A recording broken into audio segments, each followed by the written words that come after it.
Good morning, students. Hope all of you are safe at home. In our last class, we studied about agriculture. Do you remember? Yes. What is agriculture? Yes, agriculture. The word agriculture originated from the Latin word agri means soil and culture means cultivation. So, the meaning of agriculture is cultivation on soil में जो cultivation करना उसको हम agriculture कहते हैं। फिर हम अपने लास्ट क्लास में भी studied about different economic activities के विषय में हम लोग पढ़े क्या क्या है, primary activity, secondary activity, tertiary activity के बारे में पढ़े। Then we studied about types of farming, कितने तरह के फार्मिंग है, सब्सिस्टेंस एंड कमर्शियल फार्मिंग के बारे में पढ़े। फिर जो है subsistence farming is further classified as intensive and primitive farming. फिर हम लोग प्रिमिटिव फार्मिंग के बारे में पढ़े। प्रिमिटिव फार्मिंग में शिफ्टिंग कल्टीवेशन आता है, नोमैडिक हर्डिंग आता है, इसके बारे में पढ़े। फिर कमर्शियल फार्मिंग के बारे में पढ़े। And commercial farming again classified into three parts, that is first one is commercial crop farming and mixed farming and plantation के बारे में हम लोग पढ़े। Subsistence farming is further classified as intensive and primitive farming. Primitive farming includes shifting cultivation and nomadic herding. फिर हम लोग commercial farming के बारे में पढ़े, वाणिज्य कृषि के बारे में। इसमें हम लोग देखें कि वाणिज्य कृषि भी 3 भागों में बांटा गया है, commercial grain farming, mixed farming and plantation. The difference between subsistence farming and commercial farming, निर्वाह कृषि और वाणिज्य कृषि में डिफरेंस में हम लोग देखें क्या है डिफरेंस। जो निर्वाह कृषि होता है उसमें cultivates in small plot of land, farmer जो है एक छोटा सा प्लॉट में कल्टीवेट करता है और सिंपल टूल्स यूज़ करता है and they use to meet the needs of the farmers family. जो कृषि वो करता है वो फार्मर्स का ज़रूरत के लिए, अपने फैमिली की ज़रूरत के लिए करते हैं। और कमर्शियल फार्मिंग में या वाणिज्य कृषि में क्या है, cultivates in large plot of land.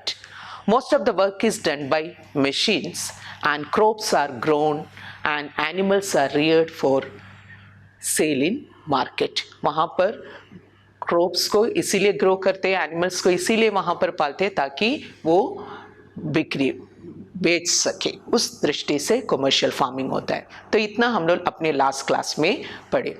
आज हम लोग पढ़ेंगे मेजर क्रॉप्स। मेजर क्रॉप्स क्या है इसके बारे में पढ़ेंगे।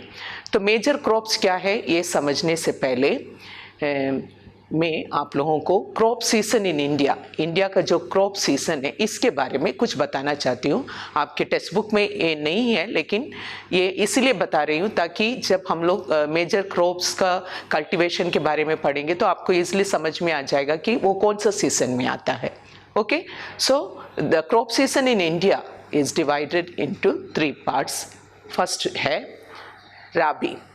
राबी मतलब राबी में क्या है, in this season the crops grow in winter season from October to December and harvested in summer from April to June। यानी कि जो राबी है, राबी के जो फसल होते हैं वो विंटर सीजन शीत ऋतु में उसको हम बोते हैं और उसका हम कटाई करते हैं समर सीजन में। उसका एग्जाम्पल है वीट, गेहूँ। नेक्स्ट है खरीफ सीजन। खरीफ सीजन में क्या है, we grow the crops on the onset of monsoon from May और June and are harvested in September to October. और खरीफ में क्या है, मानसून जैसे शुरू होता है, मानसून मई में शुरू हो सकता है या जून में, ठीक है, तब हम इसको बोते हैं और सितंबर अक्टूबर तक हम इसका कटाई करते हैं। उसका मुख्य एग्जाम्पल है पैडी या राइस है, मेज है, ज्वार है, बाजरा है। एंड थर्ड है जायद।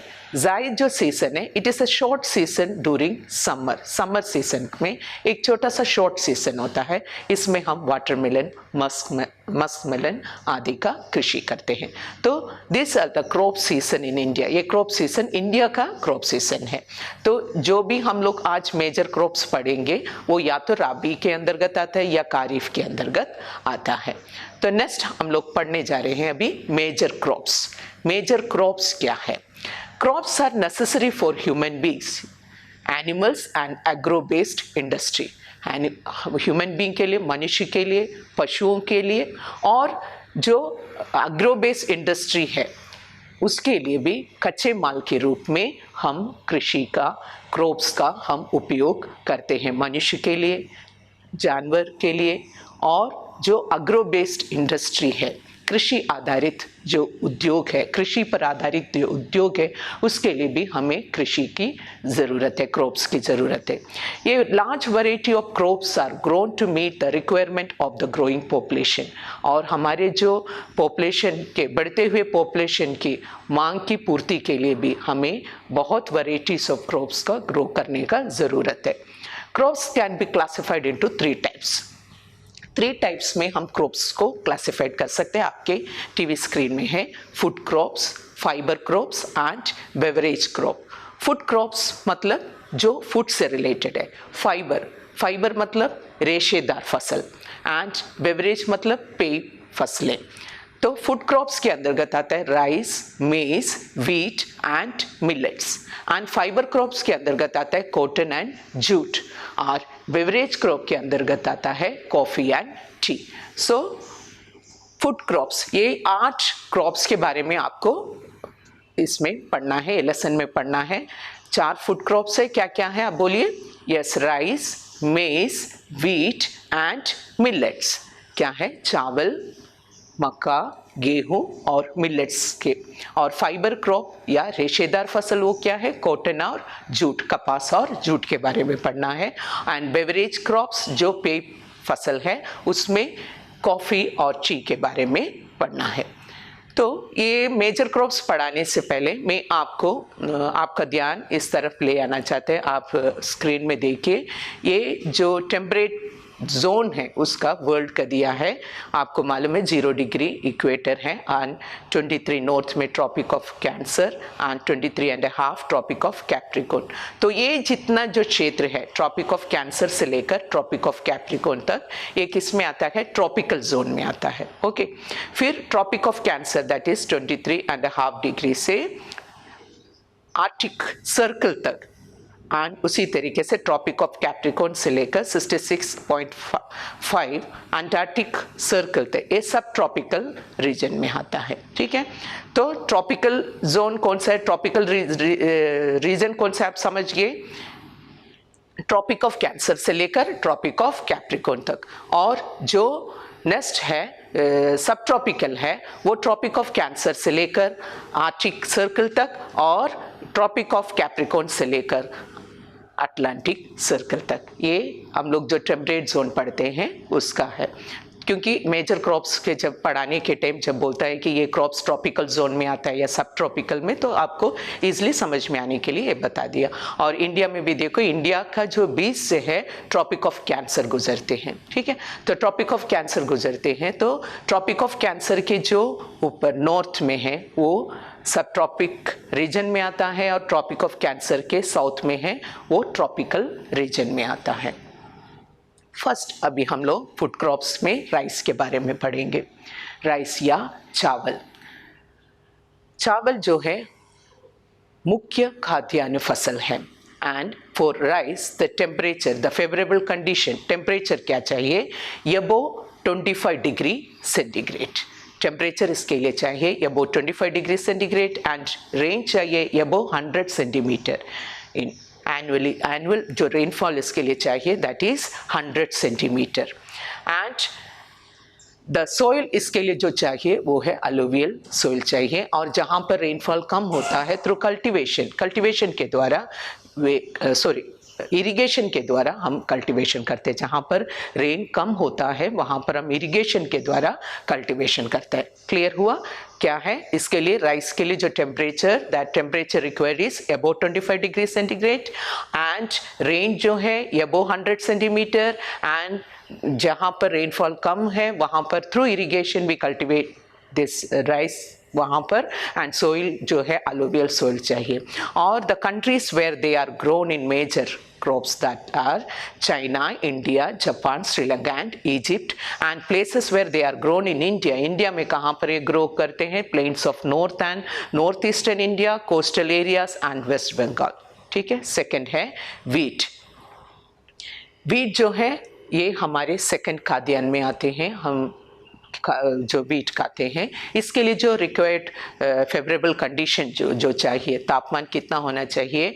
The temperature required is 15 degree centigrade to 25 degree centigrade इसका टेम्परेचर या तापमान चाहिए। और रेन जो है रेन बारिश जो है 50 to 75 सेंटीमीटर रेन चाहिए एनुअली। ठीक है, साल में 50 to 75 सेंटीमीटर रेन चाहिए। और सोइल जो है वेल ड्रेन्ड लोमी सोइल चाहिए। वेल ड्रेन्ड लोमी सोइल मतलब इसमें पानी रुकना नहीं चाहिए, ऐसा सोइल चाहिए। और the countries where they are grown as major crops are USA, Canada, Argentina, Russia, Australia and India.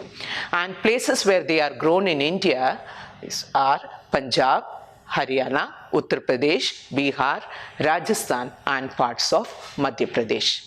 And next food crops है millets. Millets में क्या है?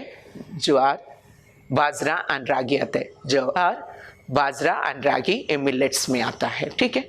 और ये जो मिलेट्स इसके लिए जो टेम्परेचर या फेवरेबल कंडीशन जो चाहिए, जोग्राफिकल फेवरेबल कंडीशन जो चाहिए उसके लिए temperature requires 25 degree centigrade to 30 degree centigrade and rain annually कितना चाहिए? 35 to 50 सेंटीमीटर। जहाँ पर कम बारिश होता है, जो रेन लेस एरिया पर भी इसकी खेती की जाती है। एंड द सोइल जिसके लिए इसके लिए रिक्वायर है less fertile soil, sandy soil and shallow black soil, इस पर ये होते हैं। And the countries where they are grown as Nigeria, China, Niger and India. And place where they are grown in India that is jowar होता है Maharashtra, Karnataka, Andhra Pradesh and Madhya Pradesh में। And bajra होता है राजस्थान, उत्तर प्रदेश, महाराष्ट्र एंड गुजरात में। और रागी होता है कर्नाटका, तमिलनाडु, हिमाचल प्रदेश में। एंड नेक्स्ट क्रॉप्स वो है मेज़, जिसको हम मक्का कहते हैं, इसको हम कॉर्न भी कहते हैं। ठीक है, मेज़। इसके लिए जो the temperature required is 21 degree centigrade to 27 degree centigrade. And rainfall जो इसके लिए ज़रूरत है that is 60 centimetre to 100 centimetre. Okay. On the countries जहाँ पर ये मेज़ होता है that is North America, Brazil, China, Russia, Canada, Mexico and India. And India में ये होता है कर्नाटका, उत्तर प्रदेश, बिहार, आंध्र प्रदेश, तेलंगाना एंड मध्य प्रदेश। तो ये था फूड क्रॉप्स। हम लोग 4 फूड क्रॉप्स के बारे में पढ़े और उसका जोग्राफिकल कंडीशन मतलब क्लाइमेटिक कैसा कंडीशन में फैक्टर्स जो रिस्पॉन्सिबल है जिसमें ये क्रॉप्स होता है वो हम लोग देखे। क्या 4 फूड क्रॉप्स देखे हम लोग? राइस के बारे में राइस पढ़े, then wheat, then millets and maize के बारे में पढ़े। ओके। नेक्स्ट है फाइबर क्रॉप्स, जिसको हम रेशेदार फसल कहते हैं, जिससे रेशे निकालते हैं, जिससे हम कपड़ा बनाते हैं, जो भी चीज़ फाइबर क्रॉप्स। ठीक है। तो फाइबर क्रॉप्स जिसमें आपको पढ़ना है that is cotton and jute. तो कॉटन के लिए जो फेवरेबल कंडीशन चाहिए, टेम्परेचर चाहिए that is 21 degree centigrade to 27 degree centigrade चाहिए, इसका टेम्परेचर चाहिए। और इसका एनुअली जो रेनफॉल चाहिए that is 50 to 100 centimetre rain वर्षा इसके लिए ज़रूरत है। और मेन बात इसके लिए एक है जो कपास कॉटन के लिए 210 फ्रोस्ट फ्री डेज, मतलब पाला रहित दिन, ओस नहीं गिरना चाहिए। कपास का आप देखे होंगे, आपके आसपास जो कपास के कॉटन के पेड़ होता है उसमें देखा होगा, बारिश के समय बारिश आने से क्या हो जाता है, उसका वो एकदम सिकुड़ जाता है। तो इसके लिए क्या होना चाहिए, फ्रोस्टलेस, मतलब पाला रहित, फ्रोस्ट फ्री डेज होना चाहिए, 210 डेज। एंड सनशाइन, बहुत ज़्यादा सनशाइन होना चाहिए। इवन हम उसको जब पिकिंग करते हैं ना, तोड़ते हैं, तो बहुत अच्छा सनशाइन होना चाहिए, तभी उसमें जो है चमक आ जाता है। एंड जो सोइल चाहिए that is black and alluvial soil. And countries where they are grown are China, USA, India and Pakistan. And the places where they are grown in India are Maharashtra, Gujarat, Madhya Pradesh, Karnataka, Andhra Pradesh. Okay, next है jute. Jute भी fiber crops है, and we call jute as a golden fibre, golden fibre हम इसको कहते हैं। और इसके लिए जो टेम्परेचर चाहिए, और जूट से क्या बनते हैं, बैग्स वगैरह बनते हैं, कारपेट बनता है, ठीक है, ये सारा इससे, सैक आप देखा होगा, बस्ता जो बनता है ना, बस्ता है, कारपेट्स, ये सारा जूट से बनता है। तो जूट के लिए जो टेम्परेचर चाहिए वो 27 degree centigrade to 34 degree centigrade चाहिए। And rain that is 100 to 150 centimetre annual rainfall चाहिए। एंड सोइल जो है new grey alluvial soil. New grey alluvial soil means बाढ़ का जो मिट्टी, बाढ़ का पानी से जो मिट्टी जो जमा होता है ना, मतलब नया सोइल इसके लिए चाहिए, ताकि ये वैसा सोइल में ही बहुत ज़्यादा मात्रा में होता है। न्यू एलुवियल सोइल इसके लिए चाहिए। The place where it is grown in the countries where they are grown as major crops are India and Bangladesh। and India में ये कहाँ पर होता है, वेस्ट बंगाल, बिहार, आसाम एंड उड़ीसा। तो अभी हम लोग फाइबर क्रॉप्स पढ़े, 2 फाइबर क्रॉप्स पढ़े, that is cotton and jute. Next है बेवरेज क्रॉप्स, यानी कि पेय फसलें जो हम पीते हैं, टी एंड कॉफ़ी। तो टी के लिए जो फेवरेबल कंडीशन है that is temperature 21 degree centigrade to 29 degree centigrade चाहिए। और इसके लिए रेन चाहिए 150 to 250 centimetre through out the year, मतलब पूरे साल इसके लिए हल्के बारिश की ज़रूरत है। फॉर द टेंडर लीव्स, क्योंकि जो टी है उसका लीव्स को हम तोड़ते हैं, टेंडर लीव्स को तोड़ते हैं, उसको सुखा के फिर वो टी बनाते हैं, ठीक है।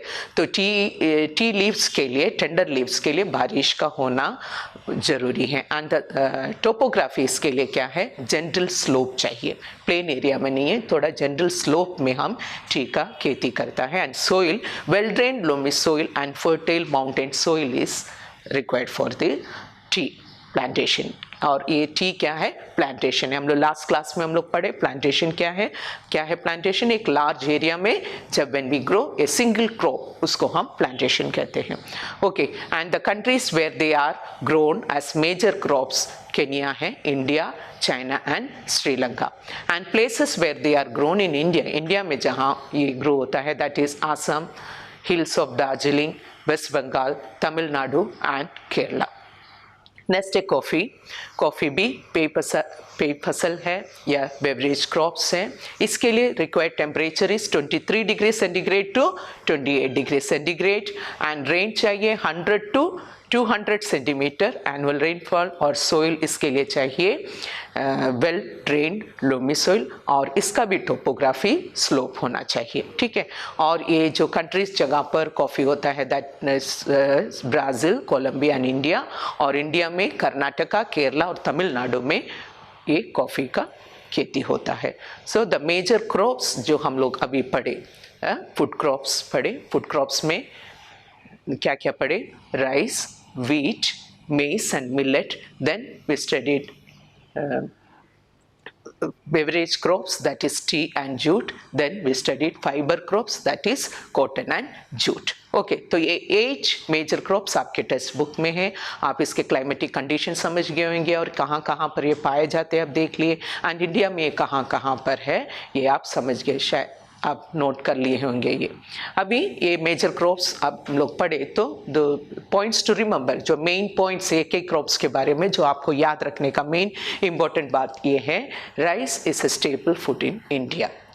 मतलब एक स्टेपल फूड है, मतलब खाद्यान्न, मुख्य खाद्यान्न फसल राइस है। ज़्यादा से ज़्यादा लोग इंडिया में क्या खाते हैं, राइस खाते हैं। And wheat is the second main food crop after rice. And millets are known as coarse grain. Coarse grain means मोटा अनाज, इसको मोटा अनाज की कहते हैं हिंदी में। And maize is used both as food and fodder, और इसको हम कोन भी कहते हैं। ये हम फूड के रूप में भी हम मक्का का उपयोग करते हैं, और फोडर एनिमल के लिए भी हम इसका उपयोग करता है, और इसको कोन भी कहते हैं। And jute is known as the golden fibre. And black soil is known as cotton soil, क्योंकि कॉटन सोइल के कॉटन के खेती के लिए for cotton cultivation the black soil is the best. Okay, so the black soil is known as cotton soil. And tea is a labour intensive agriculture. इसमें labours का बहुत ज़रूरी है, क्योंकि जो लीव्स हम तोड़ते हैं ना, वो सारा लेबर्स तोड़ते हैं। मोस्टली लेडीज़ ये काम के लिए बहुत आगे, मतलब लेडीज़ को इस काम के लिए रखा जाता है, क्योंकि जो लीव्स है वो टेंडर लीव्स तोड़ना बहुत नाजुक हाथ से उसको तोड़ते हैं, इसीलिए। And Indian coffee is known in the world for its good quality. हमारे जो इंडिया का जो कॉफ़ी है ये वर्ल्ड का सबसे बेस्ट क्वालिटी में माना जाता है। तो ये था मेजर क्रॉप्स जिसके बारे में हम लोग पढ़े। एंड नेक्स्ट अभी हम लोग पढ़ेंगे एग्रीकल्चर डेवलपमेंट। एग्रीकल्चर डेवलपमेंट क्या है, कृषि की डेवलपमेंट के लिए क्या क्या करना चाहिए, क्यों कृषि की डेवलपमेंट चाहिए।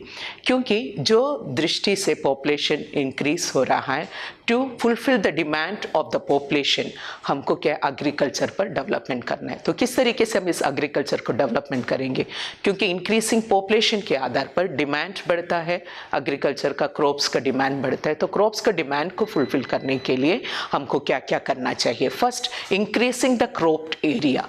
जो एरिया पर हम फसल ग्रो करते हैं उसको और इंक्रीज करना चाहिए, तभी हम इन ज़रूरतों का डिमांड को पूरा कर सकेगा। एंड नेक्स्ट है नंबर ऑफ क्रॉप्स ग्रोन। जैसा हम भारत के जो कृषक है वो अपने खेत में 2 या 1 फसल को ही बोते हैं, लेकिन उसका नंबर को बढ़ाना चाहिए, नंबर ऑफ क्रॉप्स ग्रोन उसको बढ़ाना चाहिए। एंड है इम्प्रूविंग इरिगेशन फैसिलिटी। हर जगह पर इरिगेशन फैसिलिटी नहीं होता है, सिंचाई की सुविधा नहीं होता है। क्या इरिगेशन बोलने से, जहाँ पर बारिश या रेन लेस होता है, कम होता है, तो कैनाल के द्वारा, ट्यूबवेल के द्वारा हम जो है पानी खेतों पर पहुँचाए जाते हैं, उसको हम इरिगेशन बोलते हैं, सिंचाई कहते हैं। तो we have to improve the irrigation facility को इम्प्रूव करना चाहिए। And use of fertiliser and high yielding varieties of seed, HYV seeds का हमको उपयोग करना चाहिए, फर्टिलाइजर को यूज़ करना चाहिए और मशीनों का यूज़ करना चाहिए। Then the ultimate aim of agriculture development is food security.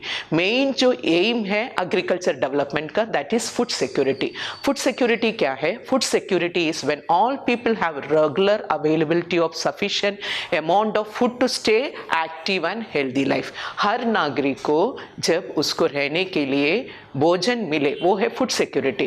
The national food security act was enacted in the year 2013 में ये एनेक्ट हुआ, लेकिन तब जो 60 करोड़ तक का पॉपुलेशन को ही फूड सिक्योरिटी अवेलेबल था इंडिया में। लेकिन 2019 में इसमें चेंजेस आए। अभी हमारे हर स्टेट और यूनियन टेरिटरीज में इसका फैसिलिटी है, and more than 80 crore people जो है इसका फैसिलिटी का उपयोग कर रहा है। नेक्स्ट है ग्रीन रेवोल्यूशन। एक ग्रीन रेवोल्यूशन हमारे इंडिपेंडेंस के टाइम में 5 ईयर प्लान में इसको इंट्रोड्यूस किया था, क्योंकि हमारे एग्रीकल्चर क्षेत्र को आगे बढ़ाने के लिए उसका जो मेन सूत्रधार है वो है MS स्वामीनाथन। ये ग्रीन रेवोल्यूशन शुरू किया था, मतलब एग्रीकल्चर में मॉडर्नाइज तरीके से, मतलब high yielding varieties of seed use किया, इरिगेशन शुरू किया, मतलब ताकि जो खेत है उसका प्रोडक्शन को बढ़ा सके, जो प्रोड्यूस होता है प्रोडक्शन है उसको बढ़ा सके। इसके लिए ग्रीन रेवोल्यूशन हमने स्टार्ट किया और हमने इसके लिए हमको इसका बहुत अच्छा गुड रिजल्ट भी मिला है। हम इस क्षेत्र में, कृषि के क्षेत्र में अभी हम आत्मनिर्भर है, तो ये थ्रू द ग्रीन रेवोल्यूशन। तो ये सारा प्रोग्राम्स है जो गवर्नमेंट करते हैं ताकि हमारा एग्रीकल्चर का डेवलपमेंट हो सके, बिकॉज 68% ऑफ और in Indian peoples are depending on agriculture. हमारा जो जीडीपी है वो 68 एग्रीकल्चर क्षेत्र से ही हमको जो जीडीपी है एग्रीकल्चर क्षेत्र से मिलता है, क्योंकि 68% ऑफ पीपल डिपेंड डायरेक्टली और indirectly they are depending on agriculture sector, that is primary sector. ठीक है, तो इस जीडीपी को बढ़ाने के लिए हमें, क्योंकि प्राइमरी सेक्टर को इंपॉर्टेंस देना है, दैट इज और एग्रीकल्चर सेक्टर, तो एग्रीकल्चर सेक्टर को हमको बहुत इंपॉर्टेंस देना है, तभी हम जो है डेवलपिंग कंट्री से एक डेवलप कंट्री में हम आ सकता है। Agriculture has developed at different places in different parts of the world. Developing countries with large population usually practice intensive agriculture. जैसे डेवलपिंग कंट्री हमारा इंडिया है, तो हम क्या है, हम लोग फर्स्ट पार्ट में मैंने जैसा पढ़ा है इंटेंसिव एग्रीकल्चर, जहाँ पर फार्मर्स क्या है छोटा प्लॉट पर एग्रीकल्चर करता है। ठीक है, एंड तो डेवलपिंग कंट्री में क्या है, we practise intensive agriculture where crops are grown on small holdings mostly for अपना ज़रूरत सब्सिस्टेंट के लिए, अपना ज़रूरत के लिए। Larger holdings are more suitable for commercial agriculture as in USA, Canada and Australia. तो वहाँ पर क्या है, ऑस्ट्रेलिया कनाडा में सब क्या कमर्शियल फार्मिंग है, जहाँ पर फार्म बहुत बड़े रहते हैं। ठीक है, तो ये एक केस स्टडी हम लोग करेंगे एक भारत के गांव के और यूएसए का, तो आपको ये समझ में आ जाएगा द डिफरेंस एक भारत के एक फार्मर जो फेस करता है और यूएसए का जो फार्म है, इसका जो डिफरेंस है ये हमको देखने को मिलेगा। तो मैं एक फार्म, एक इंडिया का एक हमारे उत्तर प्रदेश के एक छोटे से गाँव में मुन्नेलाल बोल के व्यक्ति रहता है, वहाँ से फार्मर, उसका जो ज़मीन है दैट इज़ 1.5 एकड़ ज़मीन है उसका, उस पर वो खेती करता है और वो रहता है अपने खेत में नहीं, पास के विलेज में रहता है, और ही ग्रोस 2 to 3 क्रॉप्स इन इस फील्ड, अपने फील्ड में वो 2 से 3 तक का क्रॉप्स को ग्रो करता है। एंड वो अल्टरनेट हर साल के 1 साल के बाद अल्टरनेट ईयर्स में वो high yielding varieties of seeds खरीदता है और अपने खेत में वो खेती करता है। एंड उसके पास ट्रैक्टर नहीं है, he used to lend tractor from his friend, उसके फ्रेंड के जो ट्रैक्टर है वो रेंट में लेता है, किराए भाड़े में लेता है और उससे वो अपना खेती करता है। और उसके बहुत सारे फ्रेंड्स अभी भी हैं जो ट्रैक्टर भी रेंट में नहीं ले सकता, वो हल चलाकर खेती करते, still they are tilling in their land, तो ऐसा वो खेती करता है। और उसके खेत में जो है वो 2-3 बफेलोस को पालते हैं, थोड़ा हैन है उसके पास, तो उससे जो दूध मिलता है वो कोऑपरेटिव सोसाइटी में बेचता है, और वेटनरी के थ्रू या कोऑपरेटिव सोसाइटी के जो मेंबर्स है, एल्डर्स है, उसका फ्रेंड से वो एडवाइस लेता है कि उसको खेती कैसा करना चाहिए, अपने पशुओं को कैसा ध्यान रखना चाहिए। ये सब मुन्नेलाल अपने फ्रेंड से या कभी कभार जो एग्रीकल्चर डिपार्टमेंट या वेटनरी के डॉक्टर्स है उससे वो कंसल्ट करता है। Mostly he consult with his friends or elders, और उसके बाद उसका जो भी प्रोडक्शन होता है वो ही सेल्स इन द मार्केट, अपने मार्केट लेके जाते हैं और उसको सेल करते हैं, और sometimes he get good price for his products. कभी कभार उसको अच्छे दाम मिल जाता है प्रोडक्ट्स के लिए, लेकिन कभी कभार डिमांड ना होने के कारण ये उसको अच्छे प्राइस मार्केट में नहीं मिलता है, क्योंकि प्राइस कब बढ़ता है, जब देयर इज डिमांड होता है, कोई भी चीज़ का डिमांड होता है तो ऑटोमेटिकली क्या हो जाता है, प्राइस बढ़ जाता है। तो कभी कभार ये मुन्नेलाल को क्या है, जो अपना वो खेती करता है वो प्रोडक्ट्स का दाम मार्केट में ठीक से नहीं मिलता, यानी कि डिमांड कम होता है, तो उसके पास स्टोरेज नहीं है, जिसके कारण वो कम दाम में उसको वो जो प्रोडक्ट्स है उसको बेचना पड़ता है। अगर उसका पास स्टोरेज प्लेस होता, ठीक है, जहाँ पर वो स्टोर कर सकता तो उसको वो स्टोर कर सकता था, और जब डिमांड आता मार्केट में तब वो बेच सकता था, ठीक है, लेकिन स्टोरेज नहीं है, जिसके कारण उसको मजबूरन ही has to sell the products in a low price में उसको बेचना पड़ता है। ये है एक भारत का एक किसान, लेकिन इससे भी इसका क्या है 1.5 एकड़ है, लेकिन इससे भी कम एकड़ वाले खेत रखने वाले किसान हमारे भारत में हैं। अभी हम पढ़ेंगे एक फार्म इन यूएसए में क्या है, एक फार्म का जो एरिया रहता है दैट इज 250 एकर्स। आप देखो कितना डिफरेंस है। इंडिया में मोस्टली क्या है, मतलब ज़्यादा से सबके पास नहीं है, 1.5 एकड़ है, तो यूएसए में कितना है 250 हेक्टेयर ज़मीन है एक फार्मर के पास होता है। तो मैं यूएसए का एक फार्मर जो के बारे में बता रही हूँ, उसका 300 हेक्टर्स का फार्म है and he grows more than 5 crops in a year. अपने खेत में वो 5 क्रॉप्स को ग्रो करता है। यूएसए का फार्मर ये जो है, he is linked with a scientific fertiliser programme and through satellites he gets the correct picture of his field from time to time. He sends soil samples to testing laboratory. अपना जो खेत का जो soil है, मिट्टी है, उसको भी laboratory भेजता है ताकि उसको टेस्ट कर सके और उसमें fertility नहीं है, ये सब देखता है। And he has his own tractors, seed drills, leveler, combine harvester and thresher, सारा मशीन उसका अपने ही है, अपना पास है।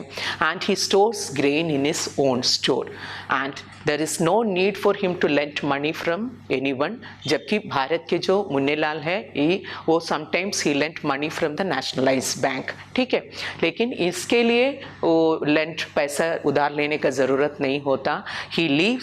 he works like a businessman and not like a farmer, USA का फार्मर। तो ये हम देखें कि ये यूएसए और हमारे भारत के फार्मर का क्या डिफरेंस है। सो हमें क्या है, हमारे जो फार्मर्स के डेवलपमेंट के लिए, हमारे एग्रीकल्चर सेक्टर को बढ़ाने के लिए हमको बहुत और भी कदम उठाना चाहिए। तो हर बार हम देखते हैं नया नया स्कीम इंट्रोड्यूस करते हैं। तो अभी भी हमारे इंडियन गवर्नमेंट जो है न्यू स्कीम इंट्रोड्यूस किया, मैं उसके बारे में 2-3 स्कीम के बारे में बताना चाहती हूँ। फर्स्ट है प्रधानमंत्री फसल बीमा योजना। प्रधानमंत्री फसल बीमा योजना इसलिए शुरू किया to provide insurance coverage and financial support to farmers yields.